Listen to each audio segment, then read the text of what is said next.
Bonjour, bienvenue à nouveau sur ma chaîne. Alors suite à la précédente vidéo où j'avais fait une fabrication de porte à mortaise et faux tenons, là on va justement voir la fabrication des mortaises. Alors première opération, avec une défonceuse sous table, hein, c'est à préciser. Maintenant, si quelqu'un est intéressé de faire des mortaises avec une défonceuse à la volante, je peux faire la vidéo, mais je pense que c'est plus pratique comme ça. On peut faire ça aussi à la perceuse à colonne. Mais bon, faisons le plus simple. Alors donc là, la première opération, c'est de régler la profondeur. Donc la mortaise doit être centrée au milieu. Est-ce que j'en ai une là? Ah non, comme par hasard, j'en ai pas. Bon, c'est pas grave. Donc la mortaise doit être centrée au milieu. Et pour ce faire, on va prendre son guide, l'emmener et puis présenter ça. Alors il y a des calculs scientifiques, hein, attention, hein. Il y a des super calculs, hein, diamètre de la fraise divisé par 2, moins la distance du guide au diamètre égale voilà, la position du guide. Mais bon. Alors, on regarde grosso merdo à l'œil, hein, on se met à l'œil, hein, on se prend pas trop la tête, on relève sa fraise de 2-3 mm, pas plus, et on fait la première passe et on regarde, et catastrophe, c'est complètement en travers. Je sais pas si vous voyez, voilà. Donc ici, c'est complètement décalé. C'est pas grave, hein. Donc ça, c'était mon premier essai. J'ai fait ça hors ligne. Deuxième essai, hop, j'ai retapoté par là, j'ai ramené mon guide. Hop, là déjà, c'est plus correct, mais c'est pas bon encore. Et le troisième essai, qui est ici, là, je suis bon à 1/10. Donc, moi, j'y suis arrivé en 3 fois, c'est un coup de chance, hein. Des fois, je mets 7 fois, 8 fois. Des fois, ça veut pas, donc on tapote, il y en a pour 10 minutes au grand maximum. Au bout de 10 fois, il faut aller boire un café puis revenir plus tard parce qu'on pète un câble, mais c'est pas grave. Là, au bout de 3 fois, je suis arrivé à 1/10. Donc, magnifique. Donc, ma profondeur est réglée, je la verrouille correctement. Là, par contre, c'est très très important. Donc, derrière, je mets un serre-joint derrière. Je mets un serre-joint devant. Donc, ça, c'est mon guide de sciage que je vous ai présenté dans une autre vidéo. Il a une double fonction, il fait guide de sillage et guide de défonçage. Donc voilà, donc là par contre il faut vraiment verrouiller et que ça bouge pas. Là par contre c'est pas négociable, hein.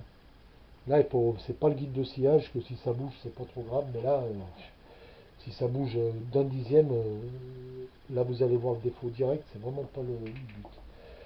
Après qu'est-ce qu'on fait? On vient mettre les carbures parallèles au guide.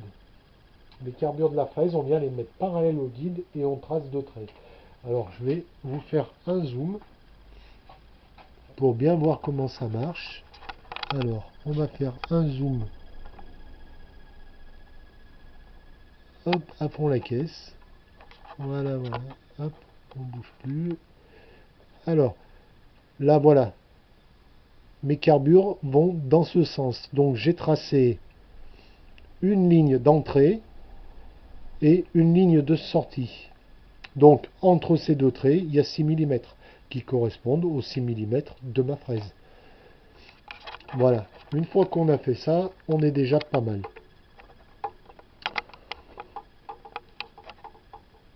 Donc après, il faut tracer sa première mortaise. Alors là, j'ai fait un peu à l'arrache, exprès pour démontrer qu'il n'y a pas de calcul scientifique à faire ou des secrets qui ont été transmis depuis 25 générations. C'est du flan, c'est tout du flan. Voilà, moi j'ai tracé ma mortaise, voilà, je veux que ma mortaise elle soit comme ça. Ce côté, voilà, ce côté-là est plus petit que celui-là. Ça se fait pas, hein, on doit être équilibré, mais j'ai fait exprès. Voilà, parce que ça n'a aucune espèce d'importance. Donc, qu'est-ce que je fais? Donc, je trace ma mortaise et je reporte mes traits ici sur mon sens d'usinage. On se rappellera que donc ça c'est le 1. Je sais que c'est ma traverse haute. Donc, et qu'elle va comme ça, donc je sais ici qu'il y a le montant droit. Donc si c'est marqué, on n'a jamais de problème. Alors qu'est-ce que je fais? Je viens me mettre là, et je commence à fraiser, d'ailleurs, bah allez, je le fais. J'aime pas bien faire de la démonstration pratique, mais là je vais le faire. Donc, je récapitule, hein. Je mets mon trait de mortaise en sortie, et je vais venir fraiser jusqu'à mon trait de sortie. Voilà, je vais le faire. Ça sera peut-être plus... Donc je sors ma fraise de quelques millimètres, hein, pas plus, hein, c'est pas la peine, ça sert à rien.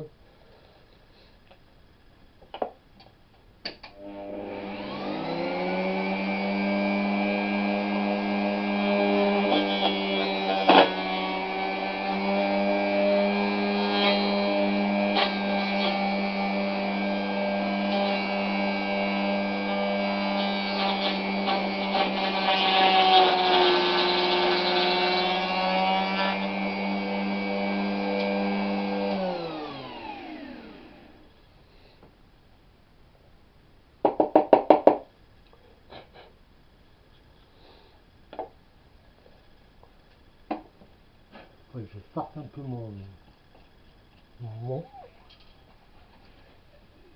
Ma tablette, elle accroche de plus en plus. Voilà. Donc, ma mortaise est exactement au bon endroit où je voulais qu'elle soit, sans problème. Au dixième de millimètre près, je suis exactement au bon endroit, j'ai rien mesuré, j'ai rien calculé, j'ai fait deux traits, les traits correspondent. Voilà. Entrée et sortie. Voilà. Maintenant, des pièces comme ça, j'en ai 6 à faire, hein. Donc, quelque part, je vais pas m'amuser à les tracer toutes. Et ben, je fais glisser mon guide. Donc, cette butée contrôle l'entrée et l'autre butée que je mettrai contrôlera la sortie. Donc là, je vais me mettre comme ça. Je vais venir plaquer mon guide dessus. Prendre un petit serre-joint. Je vais en prendre deux tout de suite.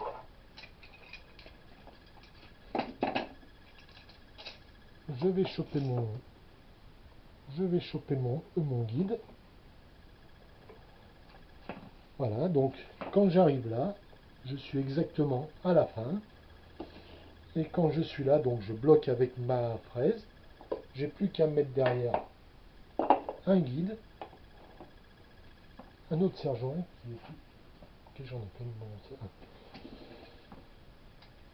Je remets un autre serre-joint.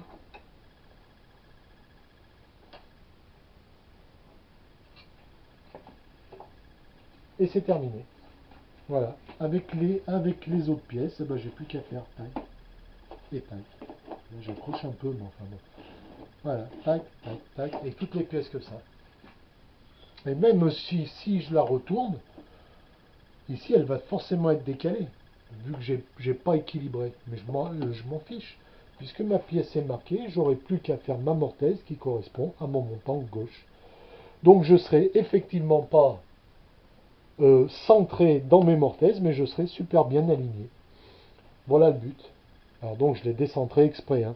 C'était pour dire que les gens ils disent ah, un coup de trusquin, machin, on reporte avec le compas, machin. C'est tout du bidon, hein. C'est vraiment la poudre aux yeux, hein.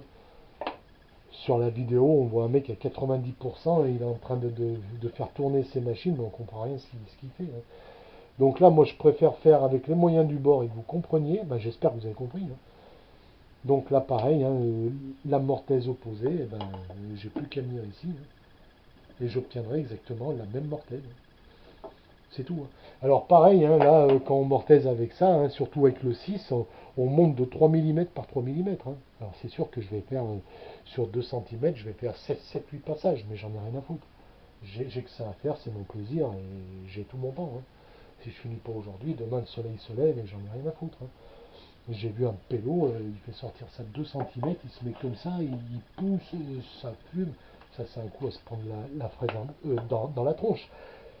Voilà, on monte, allez, 4 mm, 5 mm, si on veut. Moi, je monte 3-4 mm, ça me suffit largement. Mes fraises, elles me durent 10 ans. C'est très bien comme ça, hein. Voilà, et puis après, on n'a plus qu'à fabriquer les tenons. Une fois que ces trois pièces, enfin ces trois traverses sont faites, eh ben, on n'a plus qu'à fabriquer les tenons. On met les tenons et on vient marquer tenons sur les futurs mortaises, tac tac, on retrace, on vire cette butée, et puis on refait la même, hein, c'est tout, hein. Il n'y a pas trop à comprendre, hein. Et on refait la même, hein. Et on tombera forcément en face, hein, puisque je vais toujours travailler sur mon sens d'usinage. Voilà, je reviens de là-dessus. Les pièces iront toujours dans ce sens. Donc celle-là, pour le coup, elle va comme ça. Donc là, je vais usiner comme ça. Donc même si je ne suis pas centré, je ne serai pas centré, mais je serai toujours bien aligné. Ça fait que quand je vais tenonner mes pièces, enfin quand je vais les assembler, là, je serai parfait. Voilà, c'est tout. Il n'y a pas besoin de trusquin, d'appareil. C'est tout, c'est vite fait, hein. Deux bouts de bois et terminé, hein. Voilà, que dire de plus sur le mortaisage, pas grand-chose, hein. Moi j'ai toujours fait comme ça a toujours bien marché, hein. J'ai jamais eu de défaut. J'ai pas de défaut. Alors des fois j'ai petit, un dixième, deux dixièmes, je mets un coup de ponçage et je me prends pas la tête, hein. Mais j'ai jamais eu de catastrophe, hein. Si vous comment, alors pour résumer, bien marquer ses pièces et toujours présenter ses pièces face à soi. Donc chaque fois que vous usinez une pièce, il faut que vous voyez son matricule, quoi, en quelque sorte, hein. Son annotation, il faut que vous la voyez. Donc si vous usinez toujours dans le même sens, même si vous avez un défaut de centrage, ça ne changera rien. Puisque si vous faites...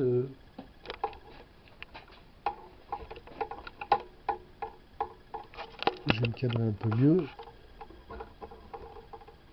Si vous faites un défaut ici, vous l'aurez aussi le même défaut. Voilà. Si mon tenon est trop haut, qui est mal centré, ben ça sera effectivement mal centré aussi.